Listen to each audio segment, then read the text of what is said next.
Apakah kalian suka dengan serial Kamen Rider dengan alur berat dan dewasa kayak Kuga atau mungkin Agito? Atau kalian lebih suka serial Kamen Rider yang cenderung lebih ringan kayak Den-O? Atau bahkan kalian suka serial Kamen Rider dengan cerita yang sangat ringan, ceria, family friendly, dan anak-anak? Ya, semua itu tergantung dengan selera dan preferensi masing-masing. Buat sebagian orang yang mungkin sudah menonton Kamen Rider dari era awal Heisei bahkan mundur ke belakang yaitu era Showa, pasti erat dan identik dengan plot cerita film yang cenderung dark dan lebih dewasa. Contoh saja seperti serial Kuga yang alur ceritanya nggak hanya sebatas perkelahian Kamen Rider dan monster, tapi juga ada unsur politik, kepolisian, dan drama orang dewasa. Dibandingkan dengan kebanyakan serial Kamen Rider di era Heisei Phase 2 dan sekarang di era Reiwa, Kamen Rider dikemas untuk lebih bisa diterima oleh banyak kalangan. Salah satunya anak-anak yang mungkin menyukai film-film berbau superhero. Ini pun masih menjadi bahan perdebatan di kalangan toku fans di seluruh dunia, manakah konsep serial Kamen Rider terbaik menurut mereka. Di video ini kita akan bahas tuntas kenapa serial Kamen Rider merubah konsep mereka yang awalnya berat, dewasa, menjadi sesuatu yang lebih anak-anak dan ringan. Selamat datang di Dedo Satsu yang akan membawa pahlawan tokusatsu menjadi nyata. Serial Kamen Rider sudah tayang lebih dari 50 tahun sejak awal penayangannya 1971.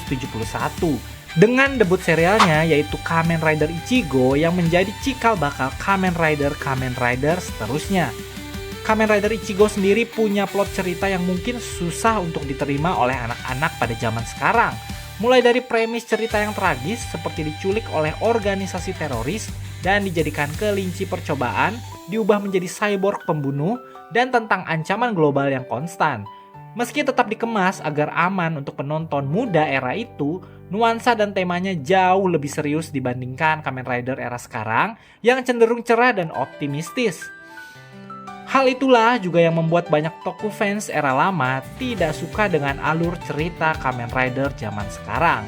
Pertanyaannya sekarang adalah, kenapa terjadi perubahan konsep di serial Kamen Rider?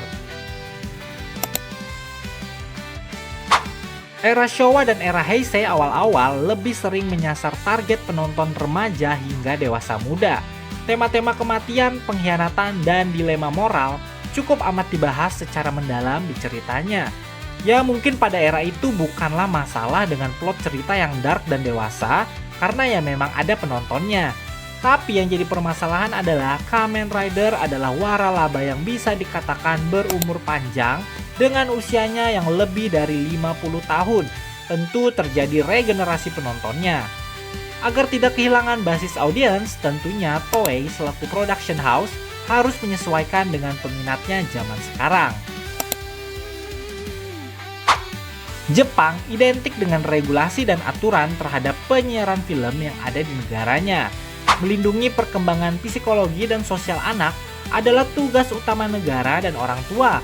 Konten dengan kekerasan, horor, atau tema dewasa hanya boleh tayang di jam-jam yang dianggap malam. Sehingga yang awalnya serial-serial Kamen Rider yang menayangkan adegan kekerasan dan sadis berubah menjadi sesuatu yang lebih aman dan ceria. Siaran televisi tidak hanya sebagai hiburan, namun juga sebagai media untuk sarana edukasi. Fokus cerita dari serial Kamen Rider lama adalah pada perkembangan karakter, konflik internal, dan misteri organisasi musuh. Secara tidak langsung hal inilah yang menyebabkan Kamen Rider era awal tidak begitu punya gimmick seperti form perubahan, henshin belt yang unik, ataupun konsep yang bervariatif. Bandingkan dengan zaman sekarang, setiap musim Kamen Rider pasti memiliki collectible item yang beragam untuk digunakan berubah menjadi banyak form. Sekali lagi, semua tentang bisnis yang bisa didapatkan dari penjualan mainan ataupun merchandise. Tidak bisa dipungkiri, teknologi di dunia perfilman sekarang sedang berada di puncak-puncak perkembangannya. Banyak film ataupun serial action superhero yang menyuguhkan adegan berkelahian dengan CGI yang keren dan memanjakan mata. Sama halnya dengan Kamen Rider, tentu CGI menjadi komponen penting dalam produksi sebuah serial. Dengan alur cerita sekarang yang cenderung variatif dan ekspresif, teknologi CGI tentu akan sangat maksimal dalam penggunaannya. Bandingkan dengan serial era Showa yang minim visual effect, tentu menjadi pertimbangan kenapa serial Kamen Rider sekarang tidak dibuat dengan plot cerita yang berat dan dewasa. Terlepas memang dari konsep cerita era awal yang terfokus pada penulisan serta perkembangan cerita. Sudah lebih dari 50 tahun serial ini mengudara di siaran TV Jepang. Bahkan sudah melewati 3 generasi dari era Showa, Heisei maupun Reiwa. Semua ini bisa terjadi tentu karena ada orang-orang di balik layar yang bekerja sebaik mungkin untuk memberikan tontonan buat kita semua, baik anak-anak, remaja, pemuda, bahkan orang dewasa. Banyak hal dan perubahan yang terjadi selama pembuatan dan perkembangan waralaba ini. Ada yang suka dengan Kamen Rider di era awal yang mungkin cenderung dengan pembawaan cerita lebih dark dan berat. Ada yang suka dengan serial yang mungkin lebih ringan dan kental dengan unsur komedi, atau bahkan suka dengan keduanya. Di zaman sekarang pun tetap ada serial ataupun film Kamen Rider yang ditujukan untuk penonton lama dan orang yang lebih dewasa. Contohnya seperti Kamen Rider Amazon, Kamen Rider Black Sun, dan Shin Kamen Rider. Semua kembali ke selera dan preferensi masing-masing.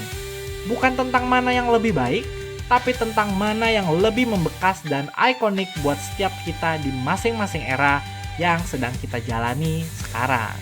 Sekian saja buat video kali ini. Terima kasih buat kalian yang sudah menonton video ini sampai akhir. Kiranya kalian semua tetap semangat dan terus nantikan video-video selanjutnya. Aku pamit undur diri. Sekian dan terima kasih.